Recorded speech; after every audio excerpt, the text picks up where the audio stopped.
ভীষণ ভয় লাগছে, আমার ভীষণ ভয় লাগছে। কোনো ভয় নেই মধু, আমি তোর পাশে আছি, তুই ঘুমা। না না, আমি ঘুমাবো না, ঘুমাইলে ওই মেয়েটা চলে আসবে মা। এই চুপ কর।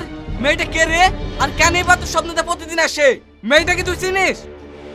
সত্যি বলছি আব্বা, আমি মেয়েটাকে জীবনে দেখেও নি, চিনেও নি। চিনিস নি তো স্বপ্নে দেখে না দেখিস? ওগো তুমি বাবুকে এরকম করছো কেন? ছেলেটা ঠিক মতো খায় না, ঘুমায় না। তুমি তাড়াতাড়ি হুজুরকে ডেকে নিয়ে আসো। হুজুরকে তো এর আগেও আমি ডেকে শুনু, কোনো কাজ হয়েছে? আজকে আমি একটা বড় কবিরাজকে ডেকে আসছি। ঠিক আছে, তাড়াতাড়ি যাও।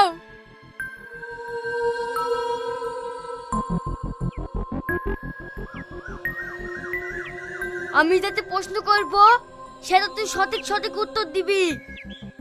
ঠিক আছে। বল, মেয়েটা কখন আসে আর কেমন পোশাক পরে থাকে? আমি যেখানে ঘুমাই টেকনি আসে, আর সব রকমই পোশাক পরে। স্বপ্নে তোমাকে ভালোবাসে না ভয় দেখানোর চেষ্টা করে? আমাকে ভালোবাসে না, ভয়ও দেখায় না, আচমকায় আমার চোখের সামনে চলে আসে। ও, এইবার বুঝতে পেরেছি আসল ঘটনাটা কি। কবিরাজ বাবা, আমার ছেলের কি হয়েছে? তেমন কিছুই না, তোমার ছেলের উপরে একটা গলায় দড়ি দেয়া মেয়ে আত্মা স্বপ্নের মাধ্যমে বশ করার চেষ্টা করছে। বাবা, তাহলে এখন কি হবে?